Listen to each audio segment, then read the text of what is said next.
Have you ever walked through a forest and wondered, what exactly are you missing? Today in this explainer, we're heading deep into the tropical wetlands to uncover an entire world that is completely invisible to the naked eye, yet it fundamentally runs the ecosystem. We're not just looking at a dry scientific study today, we're actually stepping right into a biological mystery. Because for decades, researchers have basically walked right past a bustling, microscopic metropolis, hidden up in the canopy and down in the understory of our forests. So who lives there? What are they doing? And perhaps most importantly, why have we been so blind to them for so long?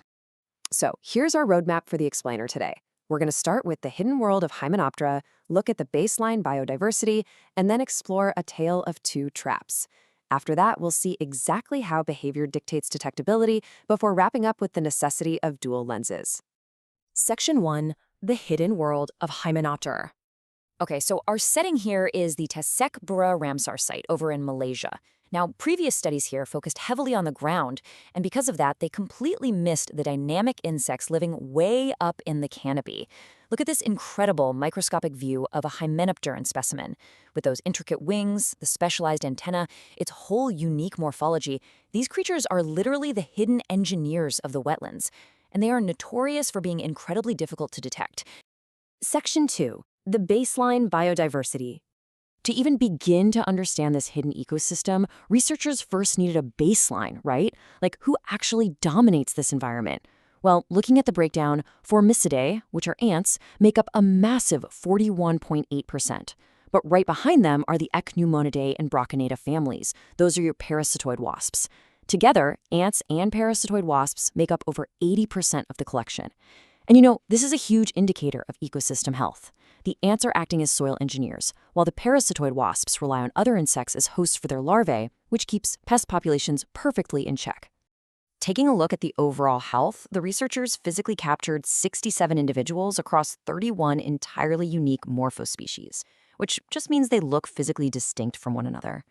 But the absolute most crucial metric here is the high evenness. The community is evenly distributed. This means we aren't seeing an ecosystem being bullied or totally dominated by one single overly aggressive species. It's balanced. It's a highly diverse and robust ecological web. But here is where the mystery really deepens.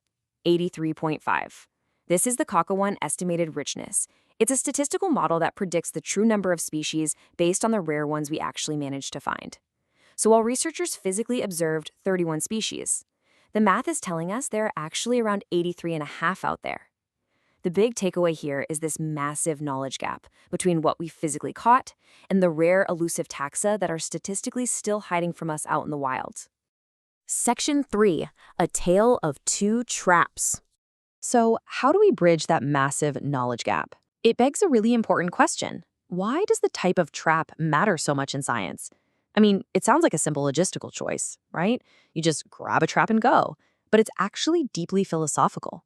In ecology, the trap you choose acts as a lens, and how you look at an ecosystem fundamentally, entirely changes what you end up seeing. To map Tasek Bera, researchers used two very distinct lenses. First, we have malaise traps. You can kind of think of these as giant nets in the sky. They use active interception, so when highly mobile flying insects hit the mesh, their instinct is to fly upward, straight into a collection bottle. Then we have yellow pan traps. These are small bowls placed near the ground, filled with soapy water. They rely on visual attraction, using bright colors to mimic floral resources and lure in foraging insects. And when you use two totally different methods, you get totally different results. Check out these actual specimen photos from the study. From a ground-dwelling ant to actively flying parasitoids to tiny cryptic wasps. These distinct traps are capturing creatures with vastly different shapes, wing morphologies, and flight capabilities. It's like they're sampling completely different worlds. Section 4. Behavior dictates detectability.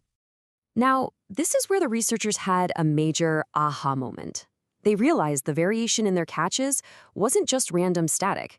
The traps were successfully profiling two entirely different neighborhoods within the exact same forest.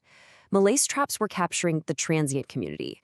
These are the highly mobile parasitoids traversing broad territories looking for hosts. They're basically the commuters of the insect world. Pan traps, on the other hand, well, they were capturing the resident community. These are localized, site-specific foragers tethered to immediate floral resources right down there in the understory. When we actually compare the sheer numbers, the Malaise trap edged out with an abundance of 37 individuals, compared to the Pan trap's 30. The Malaise traps essentially cast a wider net, pulling in a higher sheer volume and showing a much greater potential for discovering those rare transient taxa. But hey, the Pan traps shouldn't be underestimated. They provided a much tighter, incredibly even representation of the immediate localized community. They were equally effective, they were just measuring different things. Section 5. Necessity of dual lenses. All right, it's time to synthesize this detective story. If you take away anything from this explainer, I want you to remember this quote. Trap bias is not a methodological flaw. It is an ecological lens. Seriously, this is a massive paradigm shift. If you go into a forest and only use one type of trap, you might walk away thinking you've surveyed the whole area. But the reality is, single method surveys completely misrepresent ecological reality. You're only ever seeing the creatures whose behavior perfectly matches your specific trap. So how do we fix this going forward? Well, the researchers laid out 3 really clear, actionable steps for future monitoring. First, temporal expansion. We need a sample across both wet and dry seasons to account for floral blooming cycles. Second, spatial stratification. We absolutely must systematically pair canopy traps with ground traps to map out the vertical layers of the forest. And third, molecular resolution. We need to integrate DNA barcoding to rigorously identify those identical-looking cryptic wasps that traditional microscopes just can't tell apart. You know, we started this explainer looking for invisible bugs, but we ended up learning a whole lot about human perception. Our view of nature is entirely bound by the tools we invent to observe it. By embracing complementary, multi-trap approaches, we get a little closer to the truth. But it leaves us with one final thrilling question to chew on. If we only see what our current tools allow, what else is still out there, completely unknown, just waiting in the shadows of our forests? Thank you so much for exploring with me today. Keep asking questions and keep looking closer.